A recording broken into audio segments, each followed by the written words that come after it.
한국의 그 소설가죠, 박완서 씨가 쓴 책 가운데 한 말씀만 하소서라는 책이 있습니다.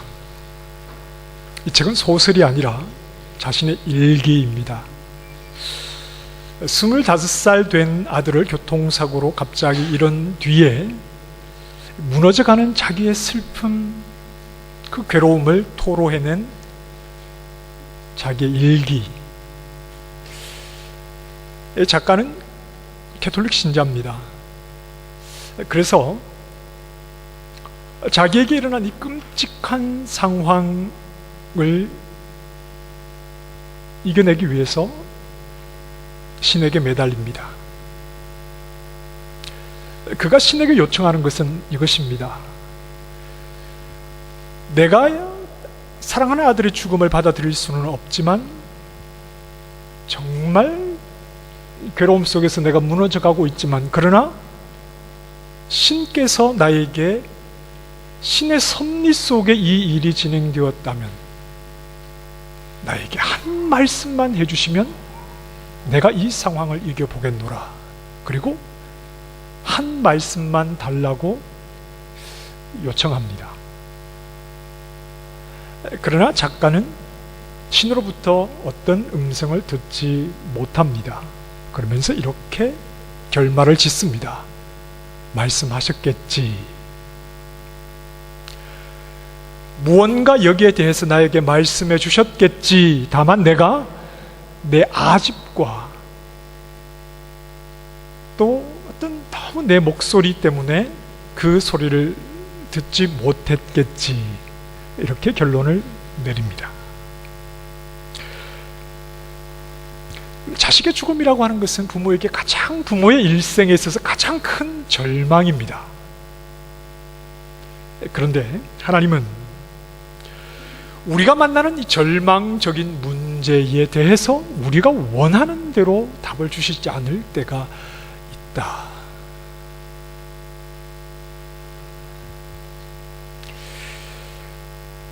그때 우리의 마음에 드는 생각은 그런 하나님은 필요 없겠다.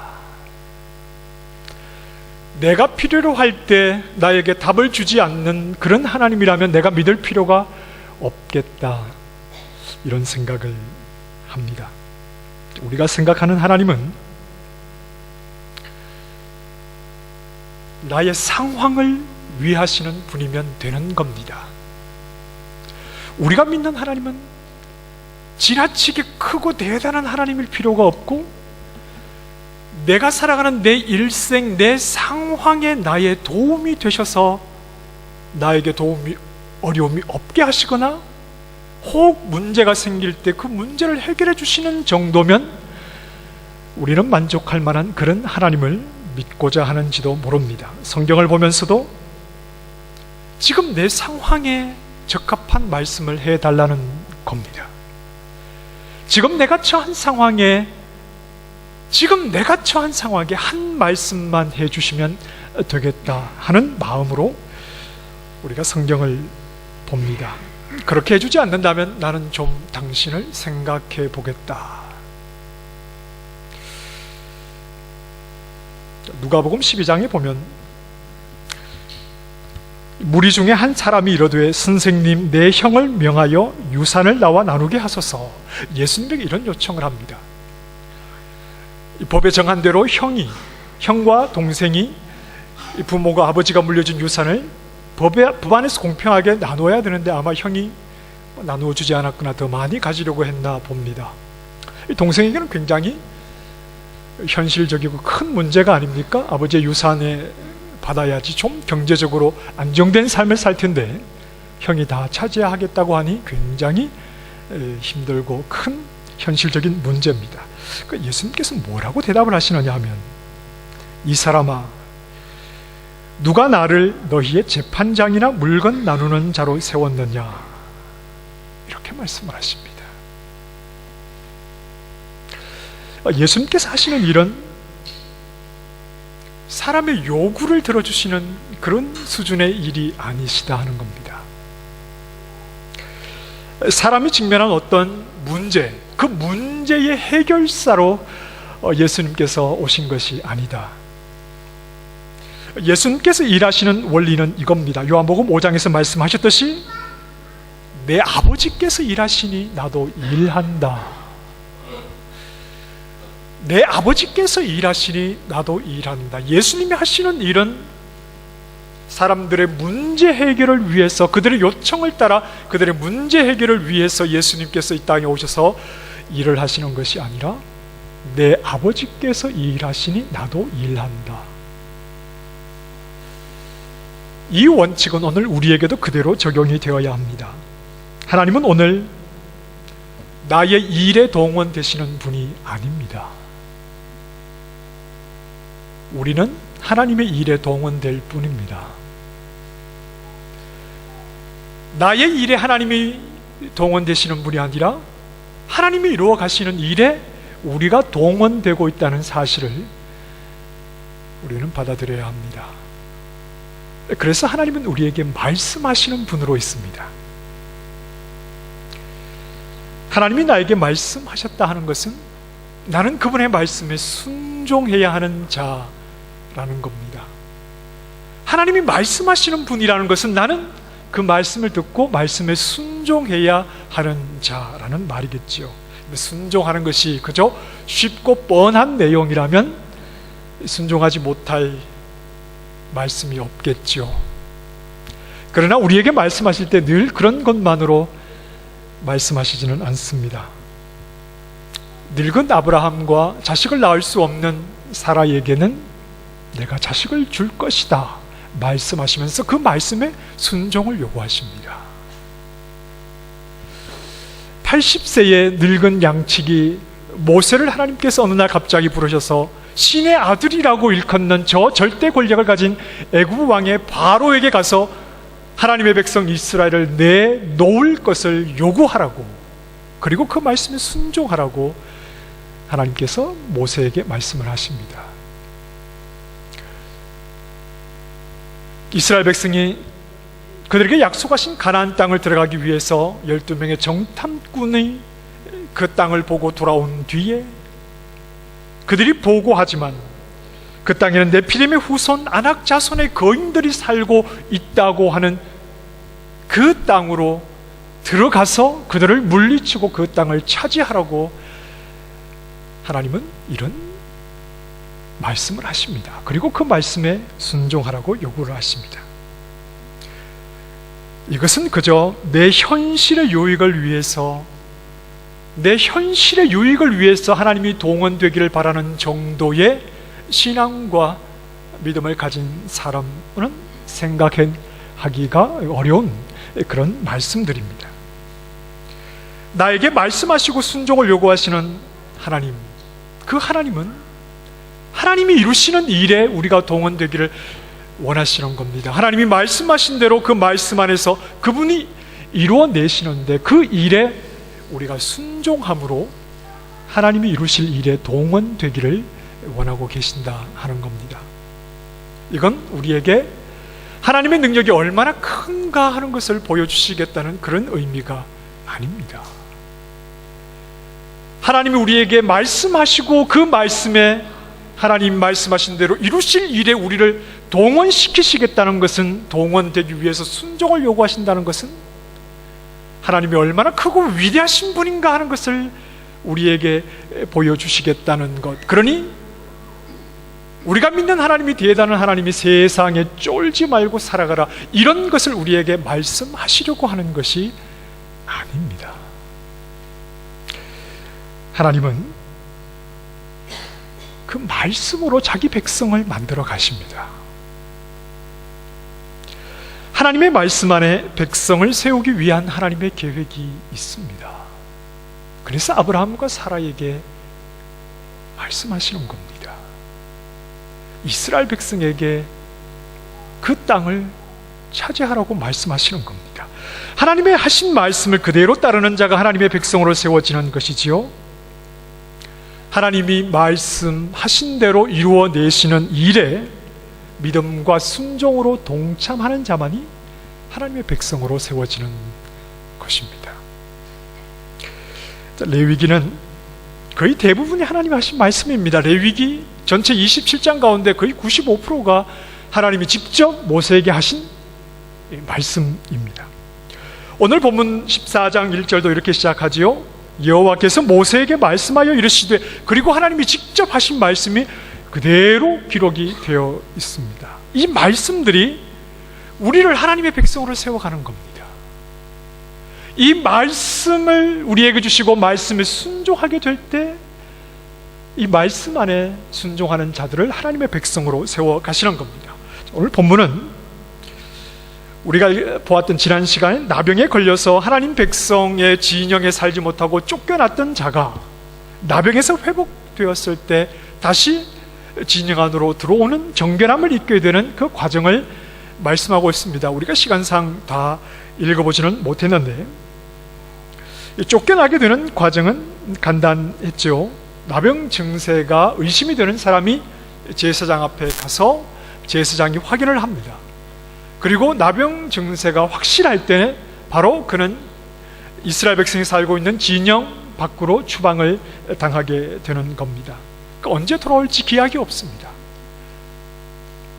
만약 나병에서 낫지 않는다면 그는 이 진영 바깥에서 외롭게 죽어야 합니다.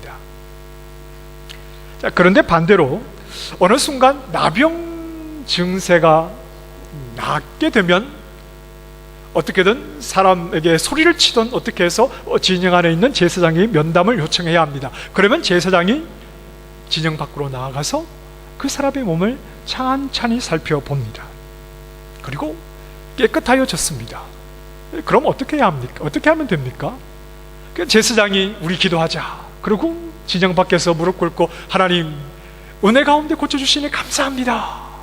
아멘 하고 데리고 들어오면 되는 것 아닙니까? 나병이 발병했을 때 내보냈으니까 깨끗하게 나았으면 그냥 데리고 오면 되는 것 아닙니까? 그런데 그렇지 않다 하는 겁니다. 내 몸은 회복이 되었는데 내 몸이 회복되었다고 해서 내 몸이 지금 진영 안에 살고 있는 사람들과 다를 바가 전혀 없이 깨끗한 몸으로 회복이 되었다고 해서 그것으로 하나님 백성이 될 자격, 하나님 백성 진영 안으로 들어오는 자격이 저절로 주어지는 것은 아니다 하는 겁니다. 지금 진영 밖에서 나병에서 회복된 사람의 몸은 진영 안에 살고 있는 사람과 다를 바가 전혀 없습니다. 깨끗한 몸입니다.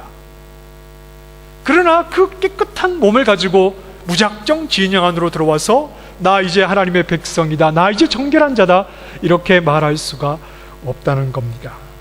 그럼 어떻게 해야 됩니까? 이미 몸은 깨끗해졌는데 그것으로 깨끗하다 인정함을 받지 못한다면 어떻게 해야 되느냐? 하나님의 말씀을 따라야 합니다. 하나님의 말씀을 따라야 합니다. 오늘 우리가 읽은 본문 4절 이하의 말씀에 보면 살아있는 정결한 새 2마리를 가지고 그 중에 한 마리를 흐르는 물 위 질그릇 안에서 잡는다. 냇가 위에서 잡으라는 말이냐 이런 말 같지만 흐르는 물이라는 말은 넘쳐 흐르는 물이다 이런 말입니다. 쉽게 이야기하면 샘물, 땅속에서 솟아나는 샘은 넘쳐 흐르는 물 아닙니까? 그래서 어떤 성경에는 이 샘물이라 이렇게 번역을 하기도 했습니다. 그 넘쳐 흐르는 물을 질그릇, 이 흙으로 만든 그릇에 담아서 그 안에서 새의 목을 땁니다. 새를 잡으라고 해서 우리가 닭 잡는 것처럼 막 틀을 뽑고 이렇게 하는 것이 아니라 목을 따지요. 그러면 피가 흐르겠죠. 그 피가 물에 섞이게 되는 겁니다. 그러면 그 물이 붉게 변하겠죠. 그렇게 되면 백향목과 홍색실과 우슬초를 물에 섞인 그 새의 피를 찍어서 나병에서 나은 사람에게 7번 뿌려서 정하다 이렇게 말을 하고, 그리고 살아있는 새 한 마리는 날려서 보냈다 하는 내용입니다. 그 정결함을 받은 사람은 옷을 빨고 머리털과 수염과 눈썹을 밀고 이제 진영 안으로 들어옵니다. 그러나 진영 안으로 들어왔지만 자기 장막으로 돌아가지는 못하고 장막 밖에서, 진영 안에는 있지만 장막 밖에서 7일을 보내야 합니다. 그리고 7일째 되는 날 다시 한번 온몸의 털을 다 밀게 되고 8일째가 되면 성막들로 나아갑니다. 성막들이라고 하는 것은 이스라엘 백성이 지금 광야에서 그 중간에 성막이 있고 또 지파가 각 세 지파씩 동서남북으로 진을 치고 있지 않습니까? 성막들이라고 하는 것은 성막이 있고 그 성막을 둘러싼 마당이라고 이렇게 보시면 됩니다. 거기에는 제물을 태워버리는 번제단이 있고 또 제사장들의 몸을 씻는 물두멍도 있고 그렇습니다. 그 성막 안으로 뜰로 들어가서 정해진 제물로 들여서 제사를 지냅니다. 맨 먼저 속건제를 드리고 그리고 그 피를 몸에 바르고 또 기름도 바릅니다. 속죄제를 드리고 번제와 소제, 곡식으로 드리는 이 소제를 다 하나님이 말씀하신 대로 드리고 나면 이제 정결하다 하는 선언을 받게 되고 그때부터는 온전히 정결한 자로 진영 안에서 살아가게 되는 겁니다. 자, 하나님 백성의 자격은 정결한 자가 되어서 하나님 앞에서 살아가는 하나님 백성의 자격은 내 몸이 나았습니다 여기에 있는 것이 아닙니다. 내 몸이 회복되었습니다 이것으로만 하나님 백성의 정결함이 있는 것이 아니라 하나님 말씀에 있는 겁니다. 건강해진 몸 그것으로 정결하다 선언이 되는 것이 아니라 하나님께서 명하신 대로 하나님 말씀에 온전히 따름으로 그 명하신 말씀을 순종할 때 그가 진정 정결한 하나님의 백성으로 선언이 된다 하는 겁니다. 이미 나병에서 나온 몸 그것으로 하나님의 백성의 자격을 충분히 가지는 것이 아닙니다. 말씀에 따라 순종할 때 말씀하신 대로 그대로 순종하여 다 행한 뒤에 그는 비로소 정결한 하나님의 백성으로 선언이 되는 겁니다. 진영 안으로 들어와서 제사를 하나님 말씀하신 대로 제사를 다 지냈다고 해서 이미 진영 밖에서 몸이 나은 상태와 제사를 다 지낸 이후에 몸의 상태는 바뀐 게 전혀 없습니다. 이미 진영 밖에서 몸은 회복되지 않았습니까? 그리고 말씀하신 대로 제사를 다 지냈다고 해서 몸이 더 특별하게 변화된 것도 아닙니다. 그러나 정말 하나님의 백성이라고 선언되는 때는 몸이 건강해졌을 그 때가 아니라 하나님이 말씀하신 대로 그대로 순종하고 난 이후에 그가 정결한 하나님의 백성으로 선언되었다 하는 겁니다. 하나님의 말씀대로 하나님 말씀 안에서 선언이 되는 겁니다. 하나님 말씀을 따를 때 하나님 백성으로서의 자격이 주어진다 하는 겁니다. 말씀 밖에 있는 자들이 우리에게 물을 수 있습니다. 너는 뭔데 하나님의 백성이냐? 너와 내가 다를 바가 없는데, 크게 다를 바가 없는데 왜 너는 하나님의 백성이고 나는 하나님의 백성이 아니냐? 이렇게 대답해야 합니다. 나는 말씀 안에 있을 뿐이다. 이 말은 내가 말씀을 잘 순종했다는 것을 뜻하는 말이 아닙니다. 내가 열심히 노력해서 말씀에 순종하는 삶을 살고 있다, 그것을 말하고자 하는 것이 아니라 나는 말씀 안에 있다는 말은 나는 하나님이 하신 말씀 밖에는 의지할 것이 없다, 이런 고백입니다. 너는 나보다 더 잘났고, 너는 나보다 더 똑똑하고, 너는 나보다 더 성공했을지 모르지만 너는 말씀을 순종하지 않고 나는 그분의 말씀 밖에는 내가 의지할 것이 없는 줄 알아 그 말씀을 따라가고 있다. 너는 왜 구원받느냐? 너는 왜 천국 가느냐? 이 질문에 나에게서 이유를 묻지 말아라. 나는 그저 나 스스로 하나님 백성이 될 수 있는 자격이 없는 줄 알아. 하나님의 말씀을 그대로 순종하고 말씀을 의지하고 있을 뿐이다. 이렇게 대답을 해야지요. 자, 그럼 그 말씀은 어떤 말씀입니까? 그 말씀은 어떤 말씀이기에 아무것도 아닌 우리를 하나님의 백성 되게 하는 겁니까? 자, 먼저 오늘 말씀 속에서 부정한 자가 회복되는 동선을 한번 보십시다. 나병으로부터 부정하게 된 자가 쫓겨나서 머물던 곳은 어디였죠? 진영 밖입니다. 자, 칼빈은 진영 밖에 머물렀다는 이 말씀의 의미는 죽은 것이다, 이렇게 이해를 했습니다. 하나님의 백성 진영 밖으로 쫓겨난 자, 죽은 자로 간주했다 하는 말입니다. 진영 밖에서 죽음으로부터 제사장은 하나님의 은혜로 회복된 자를 정결하다 선언함으로 어디로 데리고 들어오죠? 진영 안으로 데리고 들어옵니다. 그러나 바로 자기 장막으로 가는 것이 아니었죠. 진영 밖에 머물게 7일 동안 머물러야, 진영 안에, 그러나 장막 밖에 7일 동안 머물러야 했습니다. 이것으로 다 끝난 게 아니라는 말입니다. 진영 안에 머물다가 제8이 되면 어디로 가죠? 성막 뜰로 가지요. 회막 앞으로 나아가게 되는 겁니다. 다시 말해서 거룩하신 하나님 앞으로 나아가게 되는 겁니다. 이 모든 것이 하나님의 말씀에 따라 이루어지는 것이죠. 그렇다면 하나님의 말씀이 어떻게 이루어지고 있느냐, 하나님 말씀이 어떻게 이끌어가고 있느냐, 진영 밖에 죽은 자를 진영 안으로 불러 들이시고, 그러나 그 진영 안에서 거룩하신 하나님 성막 앞으로 불러주심으로, 이것이 바로 하나님께서 말씀을 통해서 그의 백성을 세워가시는 하나님의 말씀의 방향이다 하는 겁니다. 하나님의 말씀이 정결하지 않은, 하나님에게서 멀어진, 진영 바깥으로 멀어진 정결하지 않은 그 부정한 자를 은혜로 정결하게 하시기 위해서 하나님 앞으로 나오게 하는 것, 하나님 앞에 나올 수 있는 자격이 없는 부정한 자를, 하나님 백성 자격이 없는 자를 하나님 앞으로까지 나오게 하시는 것으로 하나님의 말씀이 우리에게 주어지고, 그 말씀에 순종하는 자를 하나님의 백성으로 세워가고 계시다 하는 겁니다. 자, 진영 밖에서 정결한 새 한 마리는 죽임을 당하게 되었습니다. 이것은 나병 때문에 부정하게 된 것을 새의 죽음으로 정결하게 한다는 그러한 의미이겠죠.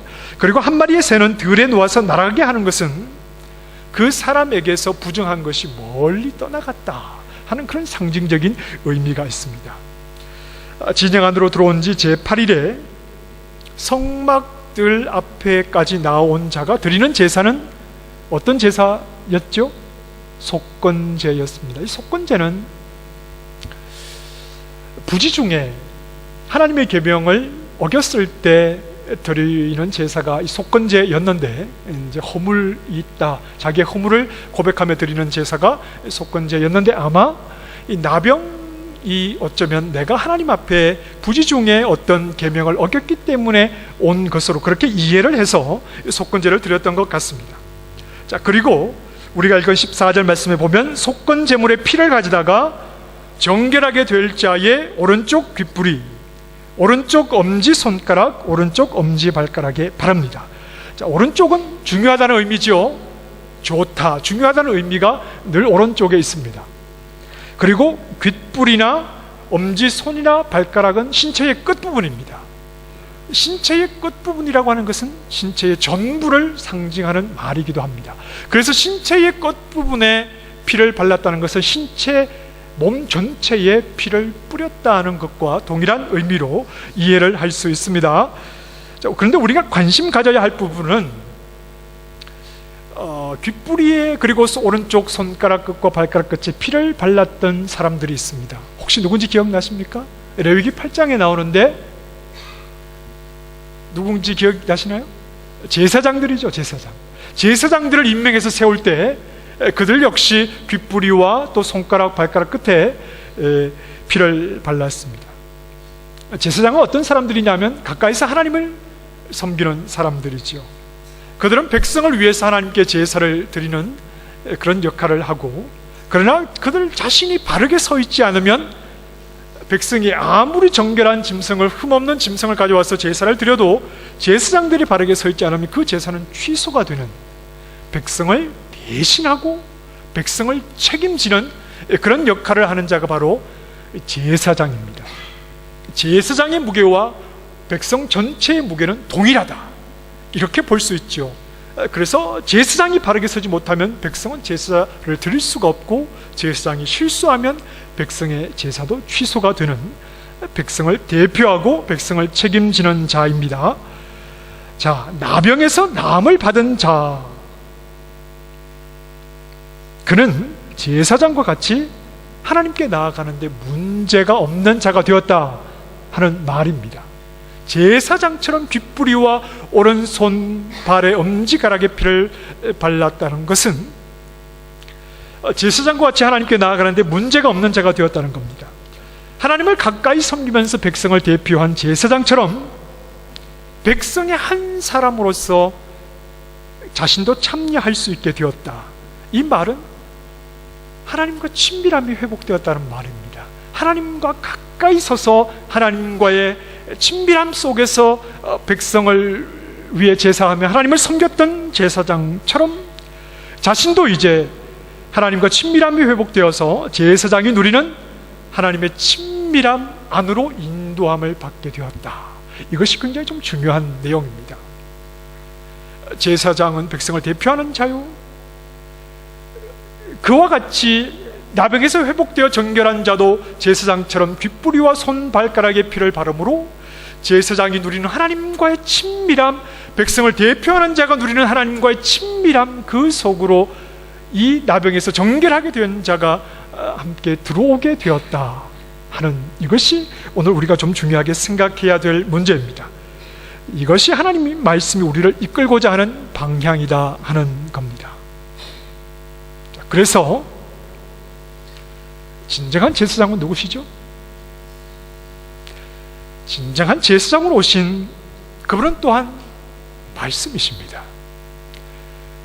하나님의 말씀으로 오신 우리 예수님은 진영 밖에 있는 우리에게 찾아오셔서, 진영 밖에서 죽어있는 우리에게, 부정하기 짝이 없는 우리에게 찾아오셔서, 여전히 우리는 나병 중에 있는 자들이지만 10명의 문둥병 나병 환자가 예수님을 만난 것처럼, 그러나 예수님은 우리는 정결함을 받지 않은 상태이지만 우리에게 찾아오셔서 부정한 우리에게 손을 얹으시고 자신의 정결함으로 우리의 부정함을 치유하셔서 우리를 정결하다, 우리의 모든 부정함을 제거해 주시고 허물과 죄로 죽었던 우리를 향해서 생명과 정결함, 구원을 우리에게 선언하십니다.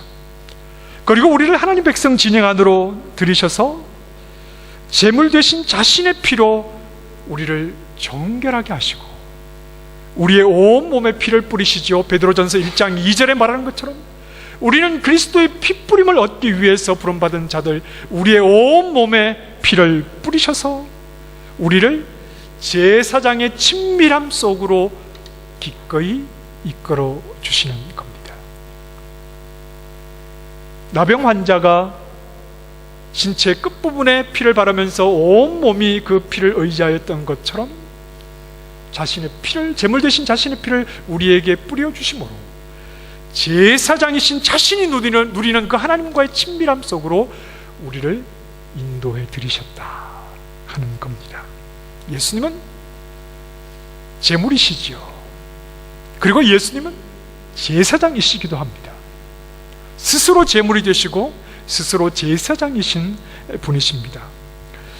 요한복음 17장에 보면 예수님의 기도가 나옵니다. 그 기도를 대제사장의 기도, 이렇게 이름을 붙이기도 하는데, 예수님께서 자신이 누리는 그 친밀함 속으로 우리를 이끄시면서 이렇게 기도하십니다. 17장 21절에 보면 아버지여, 아버지께서 내 안에, 내가 아버지 안에 있는 것 같이 그들도 다 하나가 되어 우리 안에 있게 하사 세상으로 아버지께서 나를 보내신 것을 믿게 하옵소서. 아버지께서 나를 왜 보내셨느냐? 예수님이 아버지와 누리는, 아들이 아버지와 누리는 그 친밀함 속으로 우리를 이끄시고자 하시는 하나님의 뜻을 이루기 위해서 나를 보내셨다 하는 것을 사람들이 믿을 수 있도록 그들을 하나 되게 해달라는 말씀입니다. 이어서 22절에 내게 주신 영광을 내가 그들에게 주었사오니 이는 우리가 하나가 된 것 같이 그들도 하나가 되게 하려 함이니이다. 하나라는 말은 무슨 말입니까? 친밀함이잖아요. 부부가 결혼을 해서 하나가 됩니다. 그것은 무엇을 말합니까? 어떤 관계, 인간관계에서도 가질 수 없는 친밀함을 가졌다는 것 아닙니까? 아들은 아버지와의 친밀함 속에 계셨고, 이제 우리를 예수님이 제물이 되시고 예수님이 제사장이 되셔서 진영 밖에 허물과 죄로 죽었던 우리를 그 친밀함 안으로 끌어들이셔서 아버지와 아들이 하나인 것처럼 우리까지도 하나가 되게 하시는 그 친밀함 안으로 우리를 인도하기 위해서 예수님이 오셨다 하는 사실입니다. 그 친밀함을 우리는 무엇으로 자꾸 확인을 하려고 하느냐 하면 내가 처한 현실적인 문제로 확인을 하려고 합니다. 내가 처한 현실적인 문제, 그 문제를 해결해 주셔야만이 하나님은 친밀한 분이다. 우리는 이렇게 이해를 하려고 합니다. 그러나 오늘 제가 드리고 싶은 말씀은 하나님은 우리의 기도에 응답하시는 분인 것은 사실입니다. 우리가 하나님 앞에 기도할 때 우리의 문제를 해결해 주시는 분이시기도 합니다. 그러나 항상 내가 요구하는 대로 하나님은 내 일에 동원되시는 분이 아니라는 사실을 알아야 합니다. 하나님의 일에 우리가 동원되고 있다는 사실입니다. 우리가 예수 그리스도 안에서 하나님과 하나가 되고 친밀함을 이루는 자들이 되었다면 그 친밀함을 내가 처한 현실적인 문제로 확인하려고만 해서는 안 된다. 나의 일에 하나님을 동원하려고 해서는 안 된다는 말입니다. 내가 처한 현실적인 문제에 얼마나 하나님께서 신속하게 그 문제를 해결해 주시느냐, 이것만을 가지고서 예수님 안에서, 우리의 제사장이신 예수님 안에서 이루어진 그 친밀함을 확인하려고 해서는 안 된다. 하나님과 친밀함 안에 계시던 예수님은 죽음이 임하였습니다.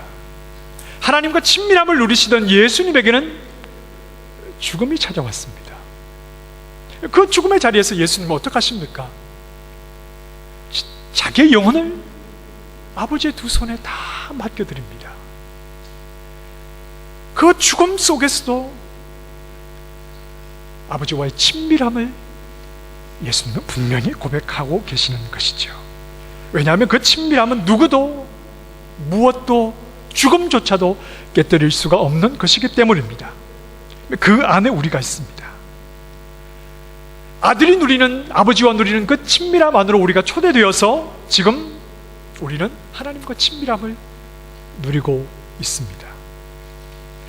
어떤 현실의 어려움이 와도, 혹은 우리에게 죽음이 찾아와도 하나님과 누리는 이 친밀함은 깨어지지 않는 겁니다. 어떤 현실의 어려움이 우리에게 찾아와도 우리는 오히려 하나님께 맡겨드려야죠. 내가 예수 그리스도 안에서 하나님과 친밀함을 누리고 있다면 제사장이신 그분이 아들이 아버지와 누리는 그 친밀함 속에 나도 들어와서 함께 하나님과 친밀함을 누리고 있다면 왜 나의 어려움, 나에게 죽음이 찾아왔는데 이 문제를 해결해 주지 않으십니까? 나 하나님 다시 생각해 보겠습니다. 이렇게 나아갈 것이 아니라 그것마저도 주님 아버지의 두 손에 맡겨 드리면 되는 겁니다. 왜냐하면 아버지 안에서 누리는 친밀함은 그 무엇도, 그 누구도, 그 어떤 상황도 깨뜨릴 수가 없는 것이기 때문입니다. 정말 네가 예수님 안에서 아버지와 친밀함을 누리고 있느냐? 우리의 상황이 자꾸 확인하려고 할 것입니다. 내가 정말 예수 그리스도 안에서 하나님과 하나가 된 친밀함 속에 있는가? 그것을 우리의 현실은 자꾸 확인하려고 할 것입니다. 그때 우리 마음의 중심이 흔들려서는 안 됩니다. 흔들리지 말고, 감정에 흔들리지 말고, 내가 정말 예수 그리스도 안에 있는 자요, 제사장이신 예수 그리스도 안에서 아버지와 누리는 그 친밀함 속으로 나를 이끌어 나도 아버지와의 친밀함을 누리게 하셨다면 현실이 그것을 확인하려고 나를 흔들 때 우리의 중심 흔들리지 말고 하나님께 나를 맡겨드리는 당당함으로 친밀함 속에 나아가야 할 것입니다. 예수 그리스도 안에서 주신 그 친밀함, 그것으로 현실의 어려움을 이겨내실 수 있기를 바랍니다. 그것은 나와 함께 하신 아버지 그분께 내가 감당할 수 없는 것을 그분의 두 손에 맡겨드리면 다 된다는 분명한 사실을 마음에 새기시고, 내가 누구인가, 내가 어떻게 말씀 안에서 하나님과 친밀하게 된 하나님의 백성인가를 생각하시면서 늘 친밀함 속에 계신 그 아버지께 모든 것을 맡겨드림으로 아버지께서 이루어가시는 일을 바라보시는 믿음의 신실한 종들이 다 되시기를 주님의 이름으로 축원합니다. 하나님,